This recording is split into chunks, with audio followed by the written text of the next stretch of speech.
Hi class, well this is the last week. Of course we're reading Parliament of Fowls. This is a little bit different yet again from some of the other things we've read.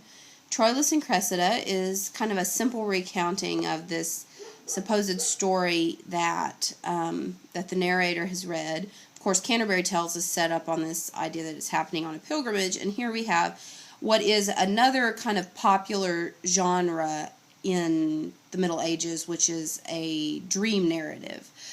We see this sort of idea a little bit that comes out in the Nun's Priest Tale, but we really see it recounted here, where there's there's a narrator, he's reading, he's obviously a learned person, he's reading Dream of Scipio, that is a real work, it was well known at the time, and in fact it should remind you of Dante's Divine Comedy, where he falls asleep and he has this dream, and then someone appears to guide him. Of course, it's Virgil in the Divine Comedy, but here we have Africanus that appears in this text. And but also like the Divine Comedy, we have, as soon as the speaker falls asleep, he meets his guide, and they come to the gates, not the gates of hell, though, the gates of love. And of course, there's two sides to love, so there's two sides to the gates. Obviously, the gates of hell are just the gates of hell in the Divine Comedy, and they just have the warning. But here we have this double-sided gate, a side that's dark and a side that's light, in terms of love. And then you go in, and of course, you're in the garden of love.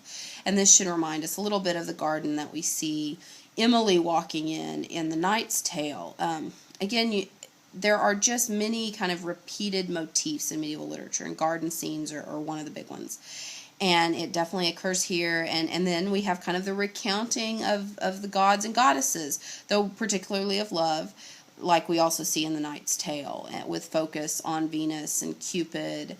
But another thing that we build on a little more here are what are allegorical figures, not just kind of the figures of love, but primarily allegorical figures like joy, where we have a person that represents an abstract ideal, and there's a number of different works that also focus on those allegorical figures, like the Romance of the Rose, which Chaucer knew well, and in fact the Wife of Bath is based on the character Lavier from the Romance of the Rose. And Chaucer did know Dante. Chaucer traveled to Italy in his life, and so he was familiar with Dante. So it's not just any old kind of dream tale. There really is some possible influence there, since he was familiar with Dante, who precedes Chaucer.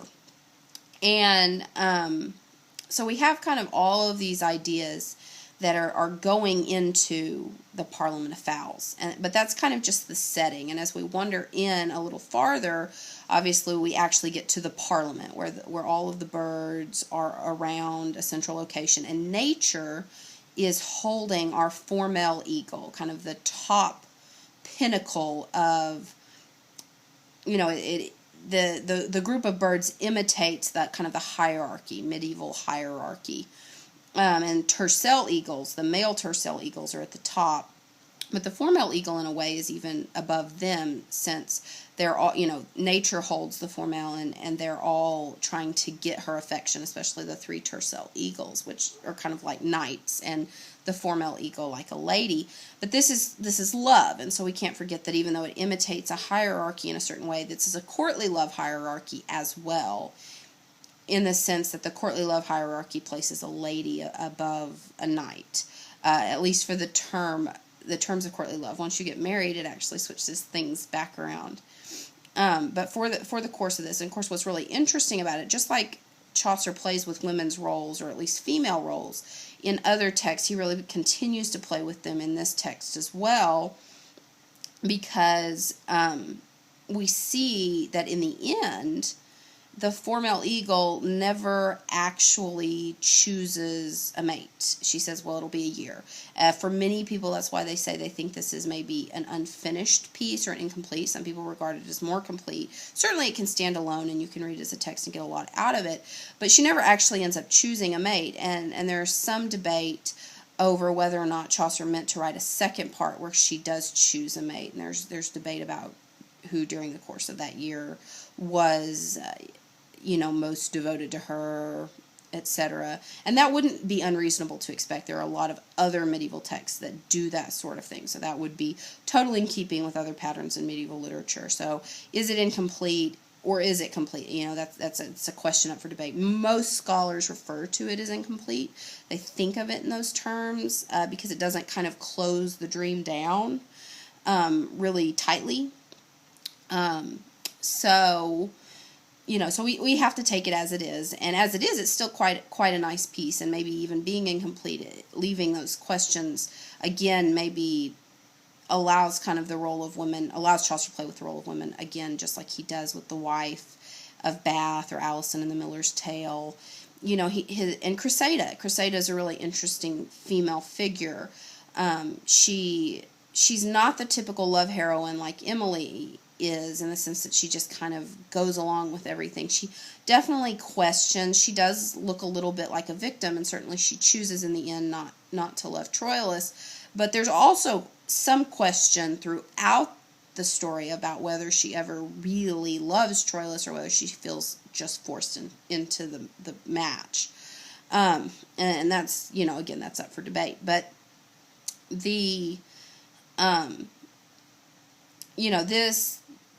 no one ever actually ends up falling in love, even though they're in the Garden of Love. And what's funny, though, to me, or what's particularly interesting, is that all of these debates are put into the mouths of animals, birds in particular, which are known for being able to imitate human speech. And then it's not Venus that holds the eagle; it is nature.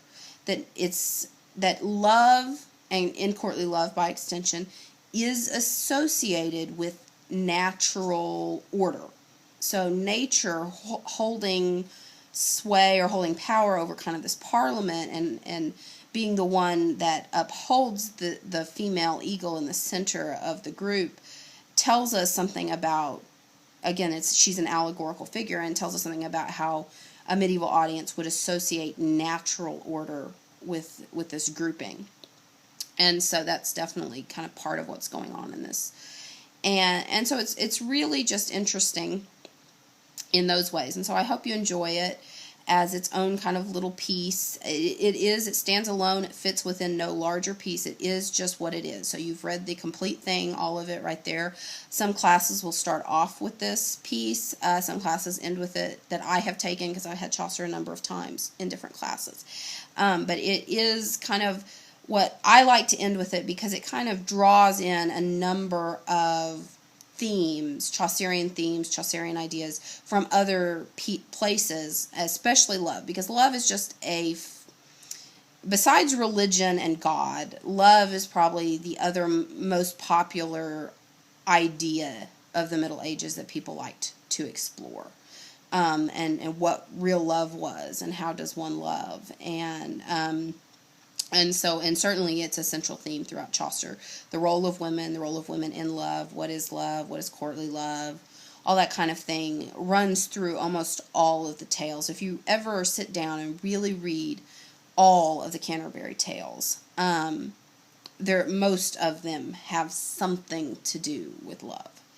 And so, this is kind of, it's a nice little piece to draw that all to a little bit of a finish. And we still see kind of the similar narrator, one who's learned but slightly naive, kind of the Chaucerian narrator. And yes, that's kind of a reference, because the Chaucerian narrators stand out for those things. And so that's, if we're going to conclude this whole semester, I know I've given you a lot of information, a lot of things you've absorbed. There's a few things that I wanted to concentrate more on this semester that we didn't end up concentrating on as much as I would like. But in the end, I still think we have covered many of the central ideas of medieval literature, which is why, in the course of getting a bachelor's degree, if you're concentrating on English, you take a Chaucer class or a medieval literature class, even if that's not an area you're specializing in, because it gives you, especially Chaucer, should give you an idea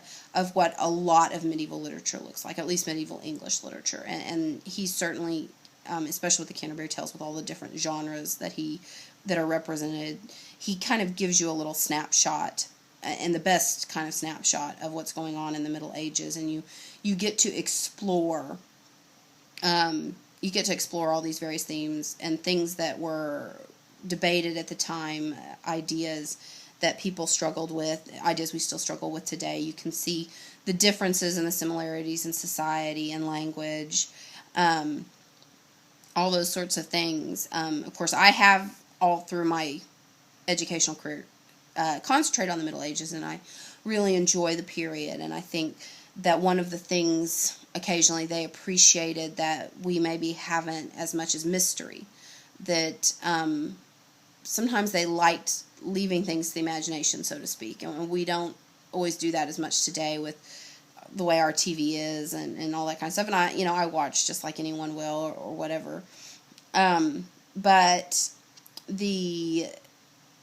that's one of the really beautiful things, and I've always liked the way they liked order, and saw natural order just in everything. And I've always thought that was kind of a neat idea too.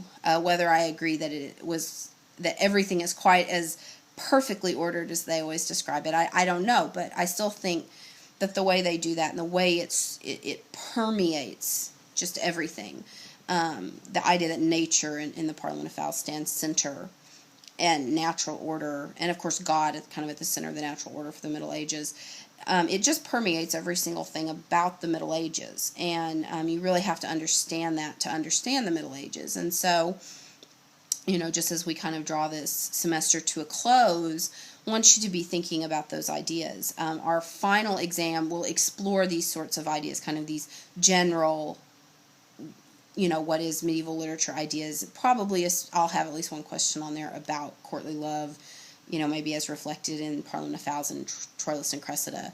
And so, that's kind of what, through the course of the semester, I hope you kind of come to feel that you know a whole lot more about medieval literature and some of the things that were going on in the Middle Ages, not just historically, but literarily, or primarily literarily. And that you can tie that all together and see where it fits in the bigger picture of the growth of literature. If you go all the way back to Homer and then come all the way forward to, Harry Potter, that you see what place medieval literature holds there, and that it is its own thing. And a lot of people, they always talk about Shakespeare and how great Renaissance literature is and all that sort of thing. And the fact of the matter is there wouldn't have been a Shakespeare without a Chaucer. That the Middle Ages naturally leads up to what we call the Renaissance.